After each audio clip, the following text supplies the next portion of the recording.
नमस्कार, बहुत स्वागत आपका। मैं हूं आपके साथ राधिका चौधरी और आप देख रहे हैं खरा सच। हमारे गांव में कितनी वैक्सीन, इसको लेकर आज हमने एक सच्चाई तैयार की है। वो सच्चाई जो आपको जानने की जरूरत है। गांव गांव तक पहुंचकर ये जानने की कोशिश की कि आखिर हमारे गांव में वैक्सीन है या नहीं है। इसको लेकर देश में अब धीरे धीरे कोरोना की रफ्तार कम हो रही है, लेकिन गाँव में क्या हाल है?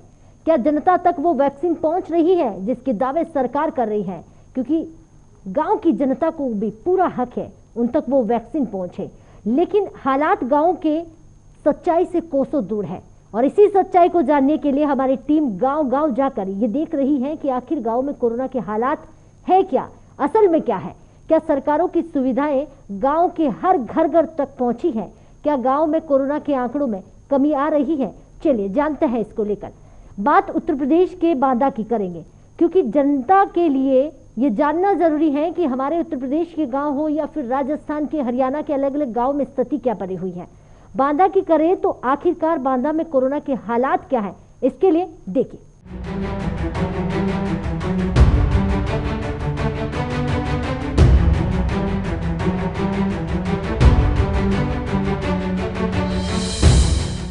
अरे तो भरते हैं और लोग तो अपने घर पे ही ठीक हुए हैं। तो स्वास्थ्य टीम आई थी गांव में? स्वास्थ्य टीम कोई नहीं आई थी। दवा वितरण हुआ गांव में? कोई दवा वितरण नहीं हुआ। तो ये बताएंगे गांव में कोविड मरीज हैं, ना दवा वितरण हुआ है, ना सैनिटाइज हुआ है आपके गांव में? ना सैनिटाइज तो आज काल से कराए हैं, आज आया था आज मेरा। मतलब आज कराए हैं। हाँ। और कितना दिन से लोग बीमार हैं? बुखार कितने लोग? बीमार तो चुनाव के पहले से है, ये पहले ही से चल रहा है। तो सरकार तो एक तरफ कह रही है कि सारे गांव को सैनिटाइज किया जा रहा है, दवा वितरण किया जा रहा है, क्या कोई कहेंगे? वितरण नहीं, कोई नहीं, जहाँ कहिए तहाँ चले हम कहें। कौन डॉक्टर की कोई टीम यहाँ दिखाई ही नहीं पड़ी, तो दवा कैसे वितरण होगा? देखिए, हमारे गांव के अंदर प्रकोप जो है इस महामारी में था तो सही, कई लोगों को बीमारी रही और बहुत लोग मतलब परेशान रहे उससे। लेकिन यहाँ स्वतः अपने आप लोगों ने अपना दवाइयाँ करके, जो घरेलू दवाइयाँ हैं उसी के उपचार के तहत उन्होंने किया और उससे वो लोग ठीक हुए हैं। तो क्या जागरूकता के तहत जो है ये लोग ठीक हो रहे हैं अपने ऊपर निर्भर होकर। सरकार की तरफ से यहाँ दवाई वितरण होने के लिए मैंने तो नहीं देखा, मतलब मेरे सामने नहीं आई, ऐसा कुछ नहीं है। सैनिटाइज हुआ? सैनिटाइज के लिए कभी कभी एक आधी बार वो आता है, बाकी तो वैसे लगातार तो कुछ ऐसा नहीं हो रहा है। क्या ये स्वास्थ्य टीम आई थी एक गाँव में कि कई बार की नहीं आई है? नहीं, पिछले 25 दिनों से तो मैं हूँ, तब से मैंने तो नहीं देखा है। सरकार की सारी योजनाएं हवाई और सिर्फ खबरों में समाहित होकर के रह जा रही हैं। जहाँ तक रही बात कोविड के दौरान गांव में सैनिटाइजर और दवा वितरण का, तो वो तो पूर्णतः झूठा साबित हो रहा है, क्योंकि ना तो कहीं सैनिटाइजर का काम हो रहा है, ना दवा वितरण ही। सिर्फ फोटो छोड़ दीजिए तो दवा वितरण ही हो पा रहा है। कारण आशाओं को अभी तक ये लोग सुरक्षा किट नहीं दे पाए हैं। आशाओं के जरिए जो दवा वितरण करना चाह रहे हैं, तमाम आशाओं के पास तो ऐसी दवाएं हैं जो कि 4 दिन बाद एक्सपायर हो जाएंगी। ऐसे में आशा स्वयं इस बात को लेकर के उहापोह में कि वो दवा वितरित करे ना करे, कहीं गांव वालों ने उसे 4 दिन बाद खाया तो उसका कहीं ना कहीं रिएक्शन हो सकता है। ग्रामीण अंचल में जो लोग हैं, जो बीमार हैं, बुखार है, उनका कैसे देखभाल हो रहा है, कुछ बताएंगे इसके बारे में? सारे लोग ईश्वर के भरोसे हैं, अपनी पुरानी ग्रामीण चिकित्सा पद्धति के भरोसे चल रहे हैं। लोग अस्पताल आने तक से डर रहे हैं, क्योंकि अस्पताल में इनके पास ना दवाई है और ना ही कोई इनके पास उपाय है। ऐसी स्थिति में लोग अपनी पुरानी पद्धति पर भगवान भरोसे रहने को मजबूर हैं। तो खरा सच में कितनी वैक्सीन गांव तक पहुंची, इसको लेकर अब बात कानपुर की कर लेते हैं, क्योंकि कानपुर के गांव भी कोरोना से अछूते नहीं है। इसको लेकर देहात में कोविड वैक्सीनेशन को लेकर ग्राउंड जीरो पर क्या सच है? आखिर वो सच्चाई जो अकील अहमद जनता तक पहुंचे, गांव में पहुंचे, और वो सुनिए आप। पूरे देश के साथ साथ कानपुर देहात में भी कोविड वैक्सीनेशन का दौर बड़ी तेजी से जारी है। कानपुर देहात में क्या कुछ है, हम इस समय कानपुर देहात के एक गांव में मौजूद हैं। ये दलेन नगर गांव है। यहाँ के कुछ ग्रामीण हैं, उनको कोविड वैक्सीनेशन को लेकर उनके मन में क्या कुछ चल रहा है, उनकी क्या राय है। चूँकि लगातार इस तरीके की खबरें आ रही हैं कि लोग यहाँ के उतना ज़्यादा जागरूक नहीं हो पा रहे हैं, वैक्सीनेशन के लिए बहुत ज़्यादा आगे नहीं आ रहे हैं। हम खुद ग्राउंड जीरो पे जो है रियलिटी चेक करने के लिए पहुँचे हैं। ग्रामीणों से स्वयं बात करेंगे कि क्या व्यक्तित्व है उनके मन में, ऐसा क्या रीज़न है कि वो वैक्सीनेशन लगाने के लिए आगे नहीं आ रहे, या फिर अभी तक उन्होंने वैक्सीनेशन लगवा लिया है। जी दादा, क्या नाम है आपका? हमारा नाम योगेंद्र नाथ है। मैं ग्राम दलेल नगर देहात पुखाया, कानपुर देहात का रहने वाला हूँ, यहीं का मूल निवासी हूँ। वैक्सीनेशन लगवाया आपने? हाँ, वैक्सीनेशन मैंने करवा लिया था मैंने 8 अप्रैल को वैक्सीनेशन करवाया था। दूसरी डोज के लिए मैं गया था तो उन्होंने बोला कि अब 84 दिन बाद आपको जो है वैक्सीनेशन की दूसरी डोज दी जाएगी। तो मैं वापस आ गया। और मेरे पिताजी जो इस समय 93 साल के हैं, उन्होंने भी वैक्सीनेशन 9 तारीख को करवाया था, 9 अप्रैल को, और वो उनकी भी दूसरी डोज जो है 84 दिन बाद उनको लगेगी। अच्छा, गांव में और जो अधिकारी हैं, कोई वरिष्ठ अधिकारियों ने यहाँ पे कैंप लगाया वैक्सीनेशन के लिए? गांव में कितने लोगों ने वैक्सीनेशन कराया? नहीं, वैक्सीनेशन यहाँ पर लोगों ने करवाया, बहुत सारे लोगों ने करवाया। मेरे पास लिस्ट तो नहीं है, लेकिन यहाँ पर करवाया। वरिष्ठ नागरिकों ने ज़्यादा करवाया है, लेकिन कोई वरिष्ठ अधिकारी यहाँ पर नहीं आया। एक दिन जो है ये आयुर्वेदिक चिकित्सालय गदाई खेड़ा की टीम जो है जरूर एक दिन आई थी यहाँ पर। 2 लोग थे और कुछ दवाइयाँ बांट के चले गए। अच्छा, गांव में किस तरीके का माहौल है? लोग ज़्यादा वायरल फीवर से कोई पीड़ित तो नहीं है? नहीं, वायरल फीवर से कोई पीड़ित नहीं है यहाँ पर, और जो है लोग भयभीत भी नहीं है, सामान्य जिंदगी जी रहे हैं, सारे कामकाज भी सामान्य ही कर रहे हैं। ये थे ग्रामीण जिन्होंने बताया कि फिलहाल यहाँ पे कोई भय का माहौल नहीं है और गांव में ज़्यादातर लोगों ने वैक्सीनेशन कराया है। चूँकि लगातार और भी तमाम गांवों से इस तरीके की खबरें आ रही हैं, प्रशासनिक अधिकारी भी परेशान है, लोगों को जागरूक कर रहे हैं कि वैक्सीनेशन कराएं। चूँकि जो कैंप लग रहे हैं उन कैंपों में बिल्कुल ही सन्नाटा रह रहा है। कहीं 6 लोग पूरे दिन में वैक्सीनेशन कराते हैं, कहीं 5 लोग वैक्सीनेशन कराते हैं। रीज़न क्या है, क्यों लोगों में भय का माहौल है, वो जानने के लिए और भी लोगों से बात करेंगे। क्या नाम है? देवा यादव। क्या जो लोग वैक्सीनेशन नहीं करा रहे हैं इसको क्या कहेंगे, रीज़न क्या है? देखिए, अब लोग अखबार भी पढ़ते हैं, टीवी भी देखते हैं, और जो समाचार अन्य माध्यम है, सोशल मीडिया है, इन सब पे एक वैक्सीनेशन को लेकर एक दुविधा तो आम व्यक्ति के मन में है ही। क्योंकि बहुत सारे, अभी आपने दिल्ली का केस सुना, डॉक्टर के अग्रवाल थे, उन्होंने दोनों डोज ली थी और काफ़ी अच्छे डॉक्टर थे और उनकी मृत्यु हुई कोरोना से ही। तो वैक्सीन कोरोना संक्रमण से बचाने की गारंटी तो है ही नहीं किसी भी कीमत पे। ये जरूर कहा जा रहा है सरकारी एजेंसियों द्वारा कि जो है इससे आपको कोरोना का खतरा काफ़ी कम हो जाएगा, अगर उसका स्ट्रोक होगा तो काफ़ी माइल्ड होगा और जो है मरेंगे नहीं। लेकिन फिर भी ऐसा भी है कि कई जगहों पर मौतों की शिकायतें आई तो हैं ही, उसमें तो कोई शक नहीं है। और वैक्सीनेशन जागरूकता के समय तो जो है सरकारें चुनावों में लगी थी, चाहे केंद्र की सरकार हो चाहे राज्य की सरकारें हो, वो चुनावों में लगी थी, तो उन्होंने जनता को उस तरीके से जागरूक ही नहीं किया। जिस तरह से सरकार अपनी छवि की ब्रांडिंग करती है टीवी पे, उसी तरह से उन्हें वैक्सीन के बारे में भी चेताना चाहिए था। और दूसरी बात, जो पढ़ा लिखा तबका है उसमें एक बात ये है कि कोई वैक्सीन होती है तो उसका ट्रायल 1 साल 2 साल में होता है, उसकी एक लंबी प्रक्रिया होती है, जबकि ये वैक्सीन केवल 6 महीने बाद ही चालू हो गई है। और इसका इसलिए भी लोगों में ये डाउट है, दुविधा है, संशय है कि जो है इसमें पता नहीं सही होगा नहीं सही होगा। और अभी नई खबरें ये आया करती हैं कि ये अभी इसकी वैलिडिटी 6 महीने की है, 6 महीने बाद ही वैक्सीन का असर खत्म हो जाएगा या क्या हो जाएगा। तो ऐसी भी लोगों के मन में दुविधा रहती है, इस वजह से लोग थोड़ा सा बच रहे हैं। बहुत ज़मीनी स्तर की बात की है इन्होंने बताया कि अभी भी ग्रामीणों के मन में काफ़ी संशय, बहुत सारे लोगों के विचार होते हैं कि 6 महीने बाद इसका असर ख़त्म हो जाएगा। तो इस तरीके की चीज़ें हैं। और जो वैक्सीनेशन का जो दौर था, जिस दौर पे वैक्सीनेशन होना चाहिए था, उस समय पे सरकार ने वैक्सीनेशन नहीं कराया, सरकार चुनाव में बिजी रही। इस तरीके के लोगों ने आरोप भी लगाए हैं। तो और भी ग्रामीण हैं, हम उनसे ही बात करेंगे। दादा, क्या नाम है आपका? राम खिलावन जी, आपने वैक्सीनेशन कराया? नहीं। क्यों नहीं कराया?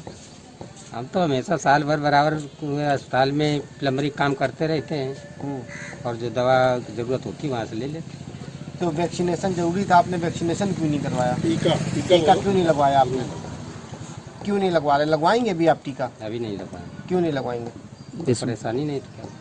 नहीं, पर सरकार तो कह रही परेशानी ना भी हो तब भी टीका लगवाना चाहिए। विश्वास नहीं करते, टीके पे विश्वास नहीं करते। अच्छा, क्या वजह है विश्वास नहीं करते आप टीके पे? अरे बहुत लोग लगे, 1-2 लोग मर भी गए यहाँ, तुरंत आए, दूसरे दिन खत्म हो गए इस तरह लाइन के उस तरफ। अच्छा, 2 लोगों की कैजुअल्टी हो गई टीका लगवाने के बाद। अच्छा, इसी वजह से आप डर की वजह से नहीं लगवा रहे? हमने बल्कि आयुर्वेदिक दवा ली है। अच्छा, आयुर्वेदिक दवा से फ़ायदा हो रहा है? अब उसको इस्तेमाल कर रहे हैं, उसमें कोई हमें अभी तक तो फॉल्ट नज़र नहीं आया कुछ। अच्छा, इन्होंने बताया कि इनके अंदर अभी भय का माहौल है, चूँकि इनका कहना है कि 2 लोगों की वैक्सीनेशन कराने के बाद, यानी टीका लगवाने के बाद कैजुअल्टी हो गई, जिस वजह से ये वैक्सीनेशन नहीं करवाएंगे और आगे भी वैक्सीनेशन नहीं करवाएंगे। दादा, क्या नाम है? कहाँ जाना? हमारा नाम राजेश है। राजेश जी, आपने वैक्सीनेशन कराया? हमने नहीं कराया। क्यों नहीं कराया? डर खराब होता है भैया। 2 आदमी तो भाई साहब ने अटवा के मर गए। अटवा के 2 लोग। हाँ। हाँ वो इंजेक्शन लगा उनको 3-4 दिन झेल नहीं पाए, उनका काम खत्म हो गया। अच्छा, हाँ तो इसीलिए आप नहीं लगवा रहे, तो लगवाएंगे आगे नहीं लगवाएंगे? लगवाएंगे तो आयुर्वेदिक दवा है वो ले ली, वो ली थी। लोगों में बहुत सारा संशय भी बना हुआ है, इनका भी सीधे तौर पे कहना है कि ये भी काफ़ी डरे हुए हैं, और जो 2 लोगों की कैजुअलिटी की बात बता रहे हैं कि चूँकि वैक्सीनेशन कराने के बाद, टीका लगवाने के बाद 2 लोगों की कैजुअलिटी होगी, इस वजह से ये भी वैक्सीनेशन नहीं कराएंगे। एक वक्त था जब गांव हमारे कोरोना से अछूते थे, एक समय था जब शहरों से लोग गांव की तरफ चल पड़ते थे, लेकिन आज कोरोना ने गांवों को शहरों की तरफ से अपनी चपेट में ले लिया है। और ऐसी सच्चाई धीरे धीरे सामने आ रही कि अब गांव को या गांव के लोगों को डर लगने लगा है कि अब हम जाएं तो जाएं कहाँ। इस रिपोर्ट को देखें। देश में बढ़ते कोरोना जहां पूरे भारत में जो है अपने पैर पसार चुका है, वहीं उत्तर प्रदेश के जो है शहर से लेकर गांव तक अपने पैर पसार रहा है। लगातार शहर से ज़्यादा अब गांवों में मौतों का आंकड़ा बढ़ता दिख रहा है। इसी श्रेणी में हम पहुंचे हैं आज अमाव राही ब्लॉक के जो है मलिक मऊ गांव में, जहां पर कुछ लोग मेरे साथ बात करने के लिए आए हैं। इनसे बात करते हैं कि जिला प्रशासन किस तरह से टेस्टिंग करवा रहा है और जहाँ पर जो भी लोग पीड़ित हैं या बीमार हैं उनको किस तरह की सुरक्षा मुहैया करवा रहा है। आइए मेरे कुछ लोग बात करने के लिए। भैया नाम क्या है? मैं अभिषेक चौधरी एडवोकेट। भाई जिला प्रशासन जो है कोरोना को लेकर कितना सतर्क है और किस तरह की जांचें करवा रहा है यहाँ पे? जिला प्रशासन बिल्कुल ही निष्क्रिय है, क्योंकि जो है यहाँ पे जो आंकड़ा देखा जा रहा है, लोग बीमार पड़ रहे हैं, मगर कोई भी यहाँ पे टेस्टिंग की कोई भी व्यवस्था नहीं है। सरकार द्वारा जो हमें जो दिखाया जा रहा है वो हकीकत में ज़मीनी रूप पे वो चीज़ नहीं है। यहाँ आज इतने दिन बीत चुके हैं लॉकडाउन के, लेकिन ना मलिक मऊ में, ना मथुरा का पूर्वा, जवाहर विहार कहीं भी कैंप लगा करके या किसी भी गांव घर घर जा कर के किसी भी प्रकार का कोई टेस्ट नहीं लिया गया। जबकि यहाँ कई मौतें हो चुकी हैं, मलिक मऊ आइमा में 1-2 मौतें हो चुकी हैं, फिर भी उनके आसपास के लोगों का भी कोई टेस्टिंग नहीं किया गया है। तो इस तरह देखा जा रहा है कि शासन प्रशासन बिल्कुल निष्क्रिय अवस्था में पड़ा हुआ है। किस तरह की समस्याओं का सामना करना पड़ता है टेस्टिंग को लेकर? टेस्टिंग को लेकर के हमें 3 किलोमीटर जिला अस्पताल जाना पड़ता है, फिर वहाँ लाइन लगानी पड़ती है, और उसके बाद भी हमें अन्य डॉक्टरों के जो सहयोग है, क्योंकि स्टाफ कम है, इस वजह से उनका जो है कई घंटों हमें खड़े रहना पड़ता है धूप में। और कोई आदमी अगर ज़्यादा संक्रमित है तो हम उसके साथ खड़े हैं, तो हमें भी संक्रमण का पूरा खतरा है। क्या जो लोग बीमार हैं यहाँ पर, क्या जिला प्रशासन को सूचना दी गई थी टेस्टिंग को लेकर?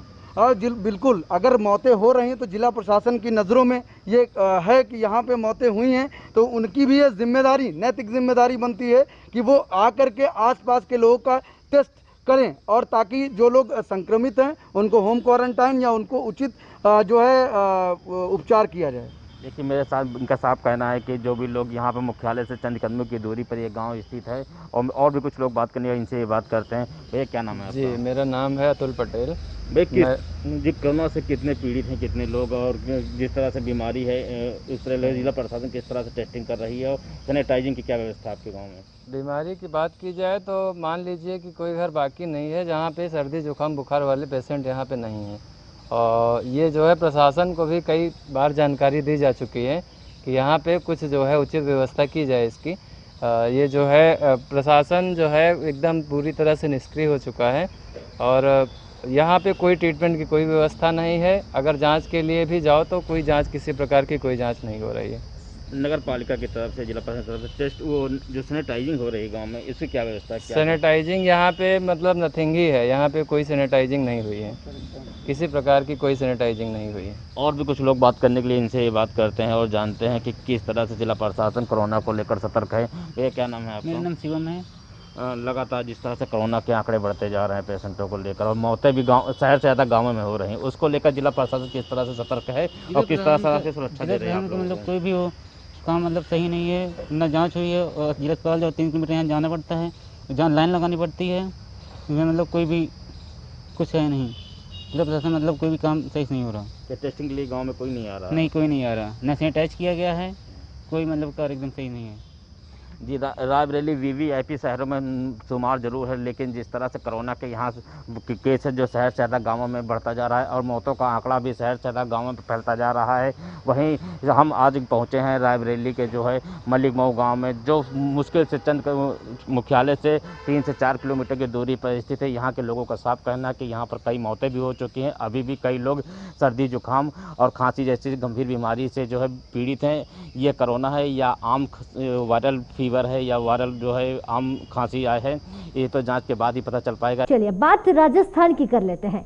राजस्थान के गांव में धीरे धीरे कोरोना पैर पसार रहा है, लेकिन वैक्सीन को लेकर स्थितियां और हालात बिल्कुल अलग है जो सरकार बताती है। कोरोना महामारी अपने चरम पर है ही, लेकिन अब शहर छोड़कर गांव की ओर अपना पैर पसार रही कोरोना महामारी, और ऐसे में कोटा से 30 से 35 किलोमीटर दूर गांव के हालात जानने के लिए राजस्थान की टीम हमारे संवाददाता सुशील श्रीवास्तव साबिर खान ने जाकर जायजा लिया और गांव वालों से पूछा कि आखिर आप तक वैक्सीन पहुंची है, क्या कोरोना के बारे में आप तक कोई जानकारी पहुंची है, या आप जागरूक हैं या नहीं। तमाम वो बातें सुने।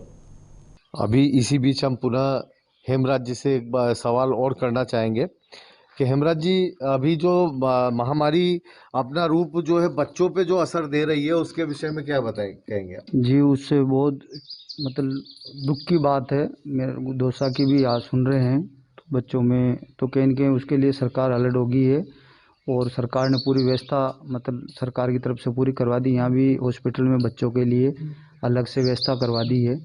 सरकार पूरी इस पर काम कर रही है।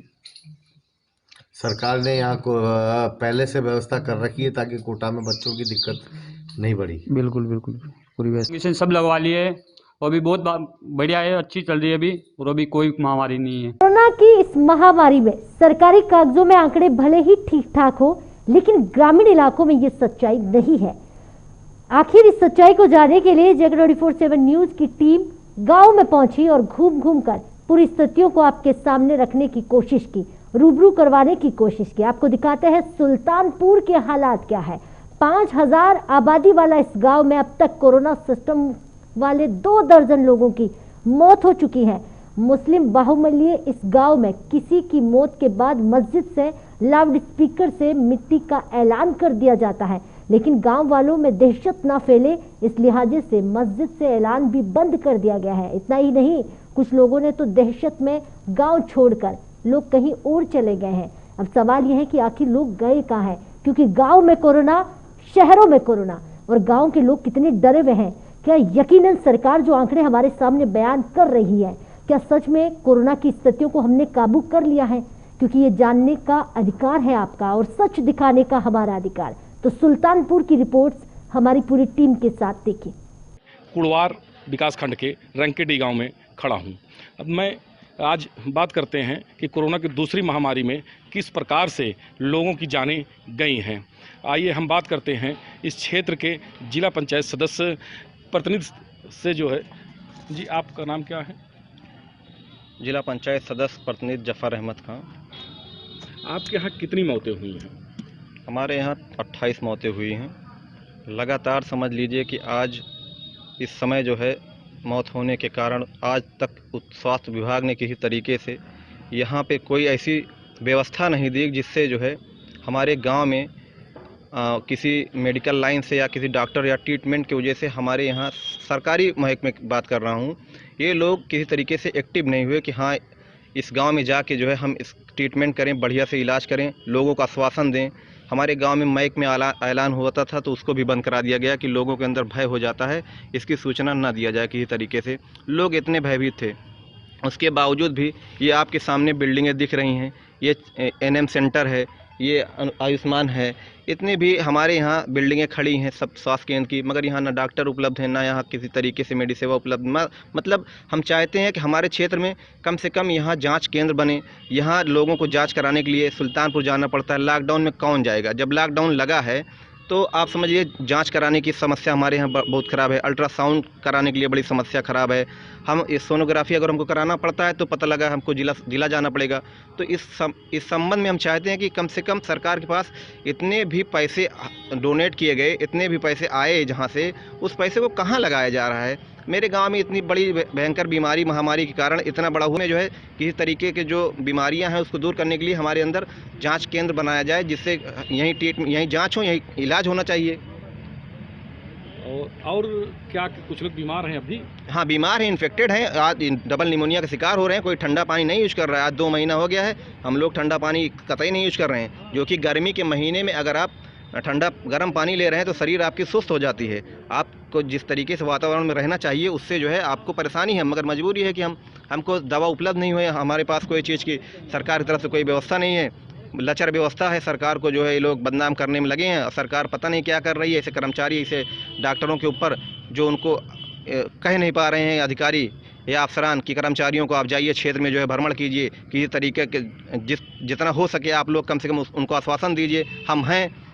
हम यही चाहते हैं कि सरकार से मांग करते हैं कि हमारे क्षेत्र में, हमारे ग्रामीण में आज एनएम सेंटर है, हमारे क्षेत्र में आयुष्मान है, हमारे क्षेत्र में जो है जितने भी स्वास्थ्य केंद्र हैं इनमें जो है व्यवस्था दी जाए, कम से कम बेड की व्यवस्था दी जाए। यहाँ जांच केंद्र हो, हमको जांच करानी पड़ती है तो सुल्तानपुर जाना पड़े, इससे हमको बहुत ज़्यादा परेशानी है। यही हम चाहते हैं कि सरकार से इसकी ज़रूरत यहाँ है और होनी चाहिए कि हमको ना जाना पड़े सुल्तानपुर। हमारे पीछे भारत सरकार द्वारा आयुष्मान भारत आरोग्य केंद्र की बड़ी बड़ी बिल्डिंगें बनी हुई हैं, जिसका उद्घाटन मेनका संजय गांधी ने किया हुआ है। उसके बाद भी यहाँ कोई स्वास्थ्य व्यवस्थाएं नहीं मिल पा रही लोगों के लिए। सिर्फ बिल्डिंगें बन गई हैं, बिल्डिंगों का फीताकरण काट दिया गया है, उद्घाटन हो गया है, उसके बाद स्वास्थ्य व्यवस्था कुछ भी नहीं। आपने सुना कि किसी प्रकार की व्यवस्थाएं नहीं, ना दवा छिड़काव हुआ ना कुछ। मैं कुड़वार ब्लॉक के रंकेडी गांव में हैं। आइए हम जानते हैं कोरोना महामारी में कितनी मौतें यहाँ पर हुई हैं।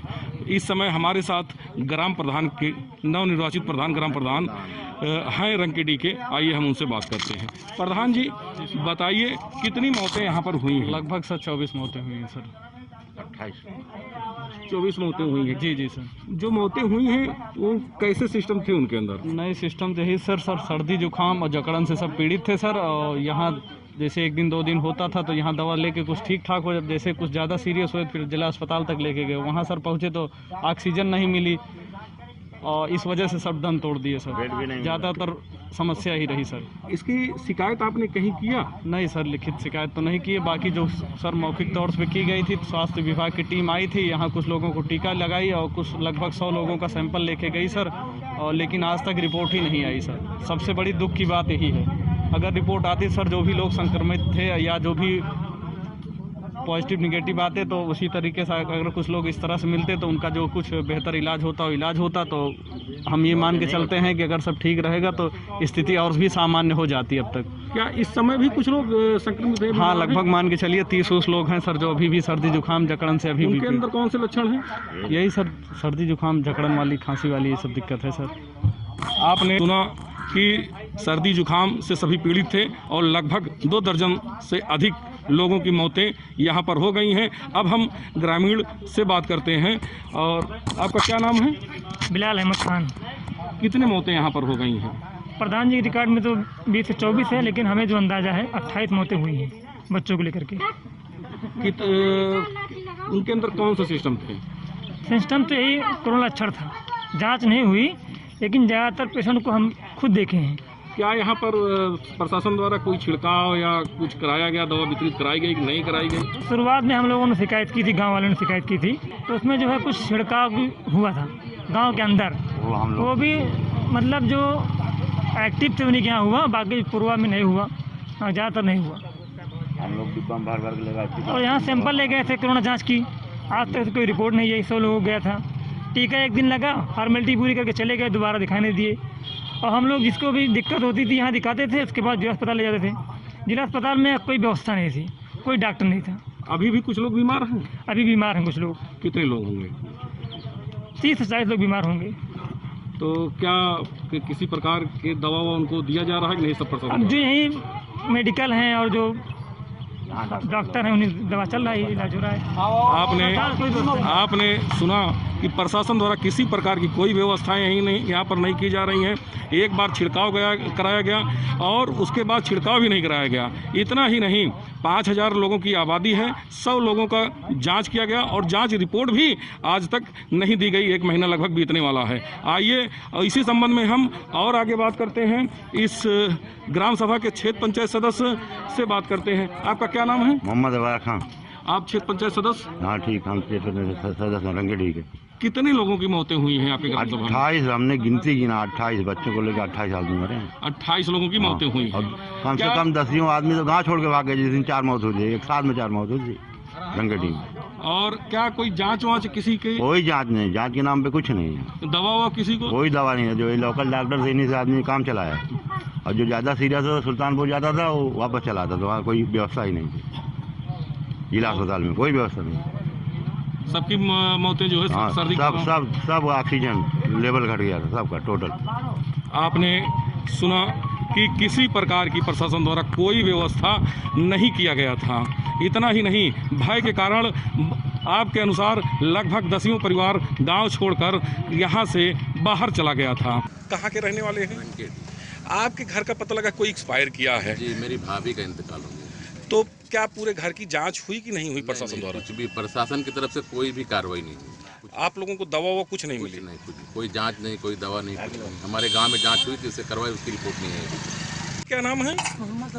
कहाँ के रहने वाले हैं भैया? आपके घर का कोई एक्सपायर हुआ है? हाँ, मेरी अम्मी। क्या नाम था उनका? तो क्या बीमार थी वो? हाँ, बीमार थी। क्या हुआ था उनको? खांसी थी। खांसी बुखार? अच्छा, तो क्या प्रशासन द्वारा किसी प्रकार की जांच कराई गई कि नहीं कराई? कोई दवा वो आप लोगों को घर वालों को दिया गया? नहीं, कोई दवा नहीं। आपका क्या नाम है? मेरा नाम श्रीताज खान है। भैया आपके यहाँ कोई एक्सपायर किया है? जी, मेरी मम्मी का। क्या नाम था उनका? उनका नाम था हाजिरा बीवी। क्या हुआ था उनको? उनको सर्दी जुकाम हुआ स्टार्टिंग में जी। उसके बाद जो है लोकल से दवा लेके आए, लेकिन आराम नहीं हुआ। उसके बाद थोड़ी खांसी आने लगी, तो फिर दवा आराम नहीं हुआ, तो फिर शुगर जांच कराए, शुगर हाई लेवल में था, तो उसको और दिखाए लेकिन हुआ नहीं। फिर डॉक्टर के यहाँ सुल्तानपुर गए दिखाने के लिए, कोई लेने के लिए तैयार नहीं था। क्या कह रहे थे, क्यों नहीं ले रहे थे लोग? बस दरवाज़ा ही बंद कर दिया, तो कोई बात करने की तैयारी नहीं था। और फिर जैसे वहाँ से आए घर को लेके, तब तक इंतकाल हो गया जो है। अच्छा, तो सांस लेने में उनको दिक्कत हो रही है। आप रंकेडी के ही रहने वाले? मैं रंकेडी का। अच्छा, रंकेडी में कितनी मौतें हुई होंगी लगभग? रंकेडी में लमसम मान चलिए कि 22, 23 या 24 के करीब। अच्छा, 24 के करीब। जैसे 28 मौतें बता रहे हैं अभी एक लोग, तो कितनी, क्या 28 कंफर्म है कि कम ज़्यादा है? उस दिन मुझे घर से निकला नहीं तो मुझे पता नहीं लगा जो है। अच्छा, कोई जांच आपके यहाँ हुई कि नहीं हुई? उस टाइम तो नहीं हुई, बाद में हुई जांच। हाँ, लेकिन उसका जो है रिपोर्ट अभी तक नहीं आया। कोई दवा हुआ गाँव वालों के लिए? नहीं, कोई दवा नहीं। तो खरा सच, कितनी वैक्सीन गांव-गांव तक पहुंची और कितने लोगों को लगी, दिखा रहे थे हम। ये वो सच्चाई जो असल में शहरों से कोसों दूर है और गांव में जाकर पहुंची है। वो महामारी, जिस महामारी को लेकर हम कहते हैं कि हमारे गांव सुरक्षित है क्योंकि वहां खेत और खलियान है, खुली जगह है, लेकिन आज वो महामारी वहां तक पहुंची। इतना ही नहीं, उस महामारी की चपेट में हमारे गांव लगातार आ रहे हैं, लोगों की जानें जा रही हैं और वैक्सीन की समस्या, किल्लत सिर्फ शहरों तक नहीं, गांव के लोगों को भी बूंद बूंद के लिए तरसना पड़ रहा है। और इसी समस्या का लगातार वो जायजा, वो तमाम बातें हमने आपके सामने रखी। इजाजत दीजिएगा आज खरा सच में फिलहाल इतना ही, क्योंकि अगले हफ्ते फिर मुलाकात होगी किसी एक सच्चाई के साथ। इजाजत दीजिए, नमस्कार।